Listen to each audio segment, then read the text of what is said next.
¿Qué tal amigos del Rincón del Gato? El día de hoy, como siempre, una cápsula súper especial. Vamos a hacer un recuento de algunas de las marcas de antaño que son las más representativas para todos los que crecimos entre finales de los 70s y principios de los 80s, ¿no? Y vamos a empezar esta noche platicando un poquito de esto. Sería muy injusto hablar de la historia de las marcas y solamente de un modelo, así que vamos a hacer un análisis general. Este es un Ford Capri hecho por Mayoret. Y estamos hablando de un vehículo ciertamente como de 1979-1980.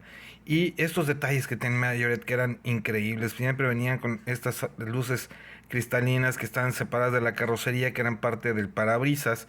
Vemos que las parrillas que utilizaba Mayoret eran partes plásticas que también venían ensandwichadas entre el chasis y la carrocería. Así que podemos ver algunos detalles muy interesantes. El esculpido de estos vehículos era increíble. Muchos de estos vehículos venían con llantas tipo genéricas, ¿no? Nosotros los que jugamos con esos carritos decíamos que estos eran los rines de Mercedes, pues obviamente por la estrella de tres picos, pero pues había rines de flor, había varias variantes, por así decirlo, tanto de anchos como de modelo. Podemos ver en este vehículo que muchos de los detalles estaban presentes, el tirón de la puerta, la moldura que corría desde la parte delantera hasta la parte trasera, alcanzamos a ver el corte de la puerta, vemos que la ventanilla está ligeramente ahumada y obviamente trataban de ser muy realistas, entonces eran verdaderamente increíbles. Quizás las marcas más importantes de la época fueron estas cinco, así que vamos a ver ustedes qué opinan. Vemos que en la parte trasera viene la matrícula estampada, vemos que viene el logotipo de Ford aquí. Se alcanzaría a leer un poco de la mancha, lo que sería guía, ¿no? Y las calaveras que vienen exactamente bien representadas con esta defensa trasera también en plástico blanco que es parte del techo en este caso, y el tirón de remolque que viene con esta presilla típica de mayores de la época que es parte, digamos que del interior. Hacia los interiores eran increíbles, venían en diferentes tonos, el tablero era color negro, los asientos en este caso son ligeramente verdecitos, igual como les decía, son parte del tirón, ¿no? El techo que es blanco, pues es parte de la defensa trasera, y el tablero que es negro es parte de la defensa delantera, lo tenían todo muy bien controlado. Estos Mayoret además venían con estas bases metálicas casi cromadas, ¿no? Y venían con una suspensión de alambres que era increíble, que podemos ver aquí cómo podía funcionar en la parte de abajo. Obviamente venían remachados o encajados y eran increíbles, ¿no? Además de estos también estaban los competidores de Corgi, que bueno, pues Corgi era un poco más antigua, ¿no? Esta marca se fundó allá en 1933, ¿no? Por un alemán y un sudafricano, ¿no? Migrantes los dos a Inglaterra. Es una marca inglesa, ¿no? Que se fabricaba allá en Wales, ¿no? Estamos viendo un Buick Regal y lo que encontramos primero que nada pues, es esta parrilla cromada que es parte de la defensa, ¿no? Están separadas de la carrocería. Vemos que viene el esculpido de las lámparas delanteras y de los cuartitos aquí sobre el frente del vehículo y no hay mucho más detalle, pero sí se alcanza a ver perfectamente la forma del Buick, ¿no? En este caso, como Corgi tenía las licencias de casi todas las series de televisión, pues este es el Buick de Koyak, pero también había uno de policía normal, había un taxi, también había el de la policía de Superman y demás, ¿no? También aquí hacia los lados, queridos amigos, vemos el esculpido tanto de las lámparas delanteras como traseras, el tirón de las puertas, un detalle muy interesante que conservó Corgi casi hasta los últimos años en que solamente fue Corgi antes de que fuera liquidada en el 83, es que los bordes de las puertas venían hacia afuera en vez de venir hacia adentro. Entonces, si lo alijabas para cambiar el color, perdías el borde de la puerta, ¿no? Porque no venían hacia adentro, sino hacia afuera. Vemos que viene el corte de la ventana, obviamente con cristales todos, ¿no? Como todos los Corgis, que originalmente su mote era los que sí tienen ventanas. Estos rines que también fueron genéricos de Corgi, ¿no? Había dos o tres modelos igual.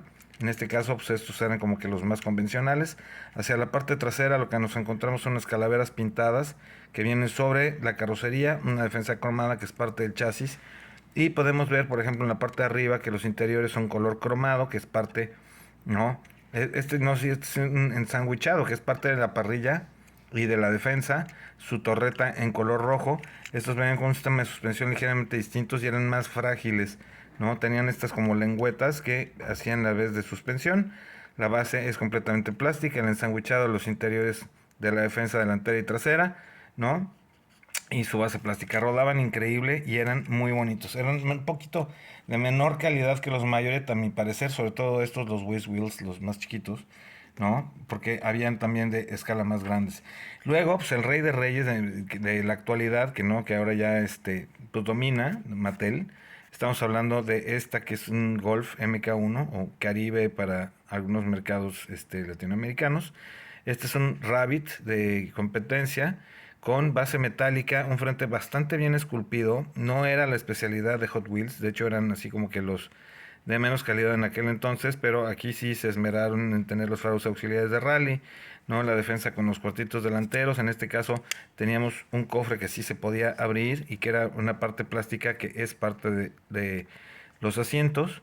¿No? Cuando lo vemos hacia los lados, lo que nos encontramos es una carrocería muy limpia, la moldura que corre todo el vehículo desde adelante hasta atrás. Vemos que viene el corte de la puerta, el tirón de la puerta también. Los cristales que eran de un plástico un poco más suave y más opaco, muy característicos de la época de Hot Wheels, que les digo era un poquito de menor calidad. Aquí Hot Wheels ya había migrado toda su producción a China, fue el primero en irse a China y obviamente pues fue el gran ganador de todos, es el único que prácticamente no ha cambiado de dueño ni de nada, ¿no? ¿No? Estos rines característicos, los Black Balls muy famosos de Hot Wheels, y hacia la parte trasera vemos la calavera, ¿no? Dividida en tres, un esculpido bastante bien, sin matrícula ni nada. Estos vehículos venían con algunos detalles muy interesantes que ya no tienen los actuales, ¿no? Aquí vemos un rack que es una pieza separada del resto de la carrocería, con una llanta que también está separada del rack, o sea, tienes que encapsular la llanta, digamos, adentro del rack que sostiene la llanta de refacción. Vehículos con menos detalles en la parte de abajo, pero una base metálica también remachada, ¿no?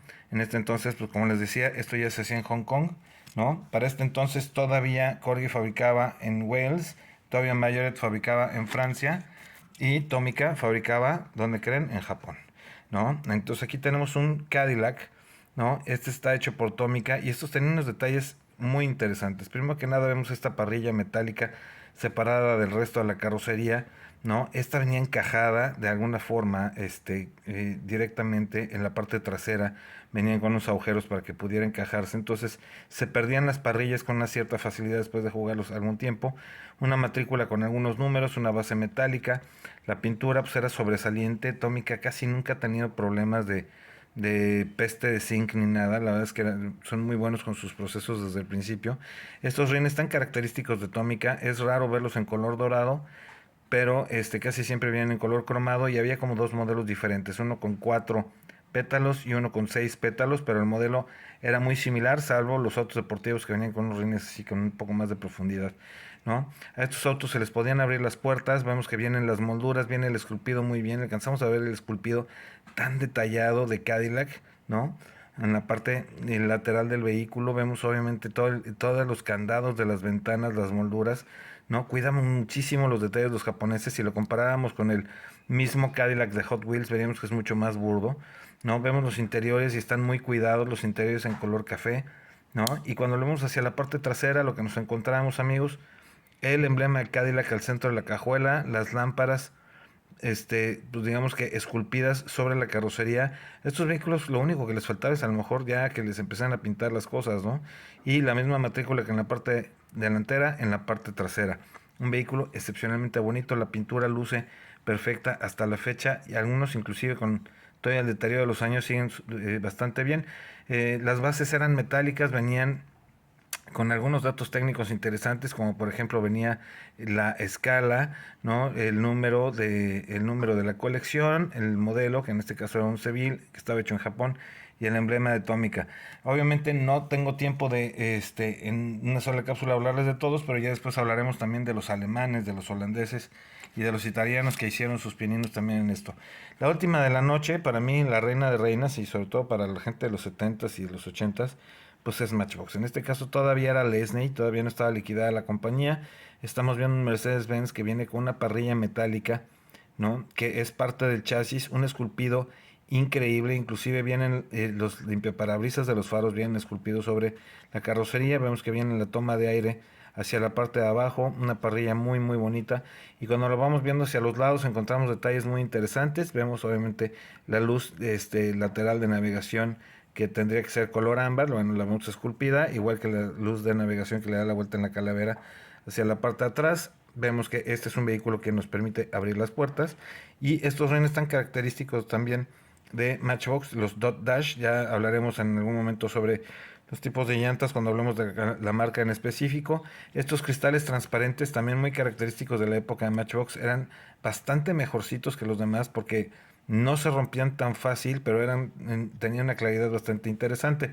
El esculpido, muy bueno. Vemos aquí las calaveras traseras perfectamente bien detalladas. Vemos el emblema de Mercedes y el 450 SEL también esculpido sobre el borde de la cajuela, matrícula y tirón de remolque. Era un vehículo que podía llevar ahí a lo mejor un remolque de caballos, unas motocicletas o alguna cosa así. Los interiores estaban bastante bien detallados. En este caso estamos viendo unos interiores color crema, pero este vehículo también salió con interiores color rojo y demás. Hay muchísimas variaciones y muchísimas cosas a buscar. Por ejemplo, este tiene un error de estampado en el chasis y eso pues es lo que lo vuelve, digamos, un poquito más raro que lo convencional. La parte de abajo casi siempre venían con este tipo de acabado hacia los lados, los Matchbox de esta época, ¿no? Como una lámina antiderrapante, y algunos de los datos más interesantes, no venían las escalas todavía aquí, pero sí decía la fabricación, que era inglés, que era de Lesney Products, el número de colección y si era Superfast o eran Rollamatics, que eran los que salían en aquel entonces. Así que ya están enterados, amigos. Así era el inicio de la escala 1.64, que realmente eran más bien, más de ser escalas, se trataba que cupieran en el mismo empaque y que pudieran convivir con el resto de sus amigos, ¿no? De sus competidores más que sus amigos, ¿no? Eran amigos cuando ya eran tuyos, pero antes eran competidores. Así que, amigos, compren lo que les gusta, no lo que esté de moda, y aquí tienen un ejemplo de cómo es lo vintage en comparación de lo actual. Y suscríbanse, por favor, denle like. No se olviden de recomendarnos con sus amigos y nos vemos próximamente en una cápsula más. ¿En dónde más? Aquí, en el Rincón del Gato.